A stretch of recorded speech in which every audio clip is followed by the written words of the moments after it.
Namaste and welcome to this episode of the Thursday Thoughts. 2 days ago, we had the 2nd October, and after 2006, the year 2006, Vijayadashmi, that is the day of Dasara, the culmination of Dasara, Vijayadashmi, and 2nd October fell on the same day. It happened 19 years ago in 2006. Again, it has happened in 2025. 2nd October, as we all know, is the birth anniversary of Gandhiji. It is known as Gandhi Jayanti.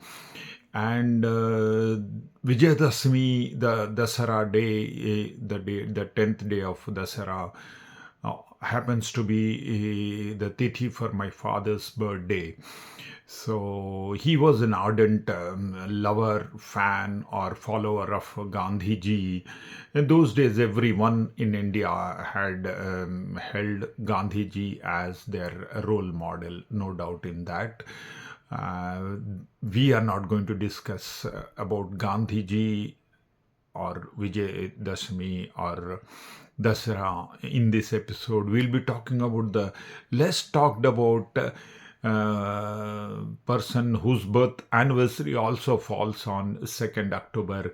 He is none other than the second Prime Minister of Free India, that is Lal Bahadur Shastri. Yeah, he was born on 2nd October 1904 in Mughal Sarai. Those days it was under the province of the combined province of Agra and Oudh. Under the British rule, so he was born Lal Bahadur Srivastav, but after joining the Harijan movement, he wanted to drop the upper caste Srivastav, so he was known as Lal Bahadur. Later on, of course, in 1925. With his good academic record, he was awarded Shastri, and that title stuck to him. Even his grandchildren also carry the name of Shastri. So that was Lal Bahadur Shastri, born in Mughal Sarai. He was a brilliant student, though he was of a very ordinary family, not well to do, had problems of money, but because of his good academic record, he was given scholarship, and he always got the first division during his studies. And he was influenced by Vivekananda and Mahatma Gandhi, and he joined the movement wherein he wanted to serve the Harijans. Later on, with the call of Gandhiji for Quit India movement, also he joined in the national movement, and he joined the Indian National Congress. And he was very active, very young at that. He was arrested when he was a minor, so he was released immediately after his arrest.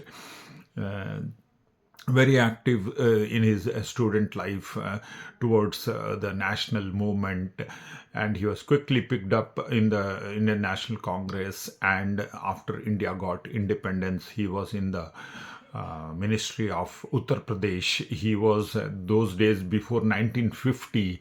The Home Minister was called the Police Minister. He was the Police Minister, and he had under his direction the police department implemented the concept of the water jet instead of lathi charge to control the unruly crowds.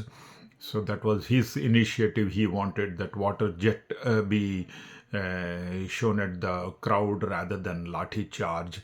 And he was the transport minister as well in Uttar Pradesh, and he was the first to introduce the women conductors, the lady conductors in the buses.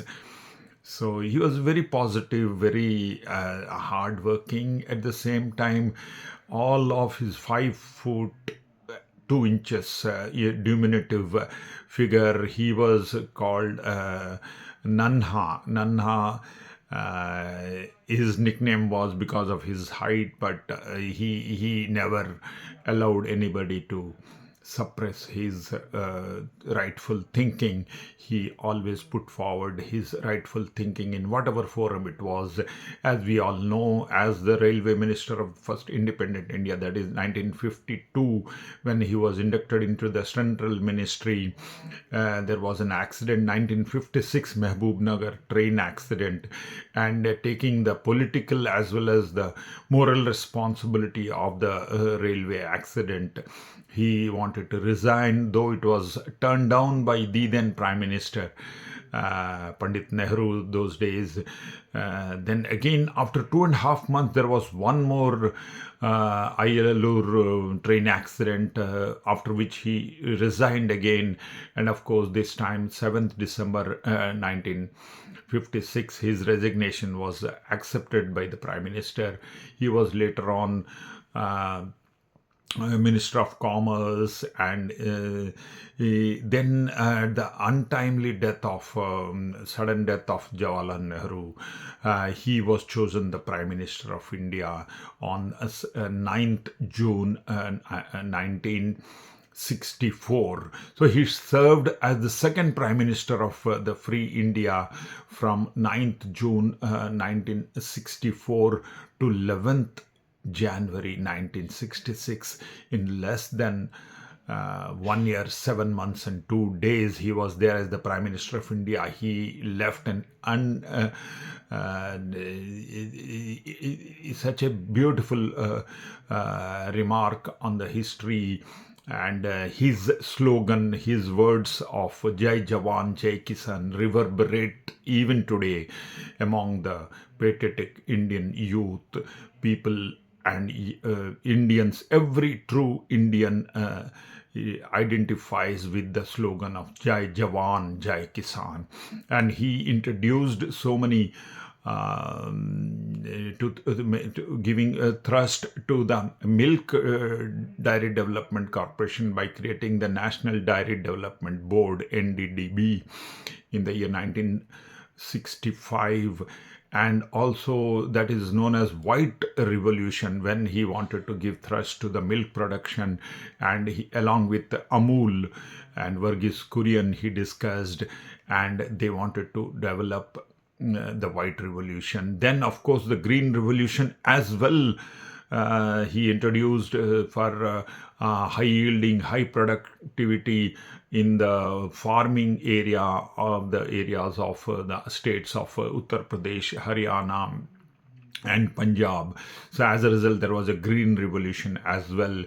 And we all know the modernization of defense forces, the way he emphasized the need to improve the defense forces. That 1965 Indo-Pakistan war stands testimony to his patriotism and second to none attitude. He always wanted India to be the topmost of everything that we are trying at. And of course, after all this, under the mediation of, as we all know, United States of America and the then USSR, under Alexei Kosygин's mediation, both Pakistan and India joined Tashkent. Then it was in Uzbekistan, in Russia, then Russia as well as, but it is now in Uzbekistan, Tashkent, on 10th of January 1966, both India and Pakistan agreed for the ceasefire. They signed the agreement on the very next day, on the 11th of January 1966. Lal Bahadur Shastri was pronounced dead out of heart attack. That is, officially it is known as heart attack, but there is a lot of controversy surrounding his death. You all know the Tashkent Files. Also, a movie has come, which I was told, I have not seen it, but I was told it is not very well researched a movie. But still, it happens to be one of the most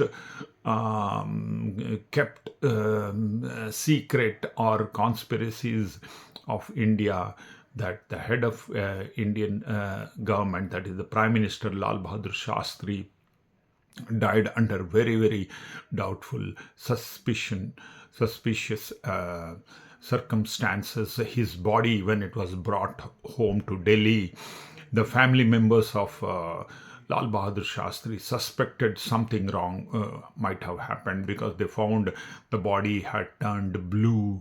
It had a blue tinge all over. It had white spots on the face. It had injury marks on the neck and the back. So it was, we never know what exactly had happened. But I mean, even the file is kept as not, it has not been declassified, the Prime Minister's office. It's still under secret chest in the PMO's office. We never know what has happened. And as destiny would have it, on 24th of January 1966, Homi Jahangir Bhabha, the then chief of ISRO, died in a flight, in an Air India crash on 24th of January 1966, hardly 13 days after Lal Bahadur Shastri's death. So there are a lot of conspiracy theories. We don't know for sure how both are linked, at all they are linked or not. But just imagine, had Lal Bahadur Shastri continued as Prime Minister for a longer time, the face of India would have been totally different. So that is how history goes. We don't know, I mean, who's given how much of time, but within a short span of time, Lal Bahadur Shastri left an mark of his statesmanship, his leadership qualities, and kudos to this diminutive 5 feet 2 inches short, strong-willed and strong-hearted Lal Bahadur Shastri. Take care. God bless, dear friends, till we meet next time with another subject on some other issue. Till we meet, take care. God bless.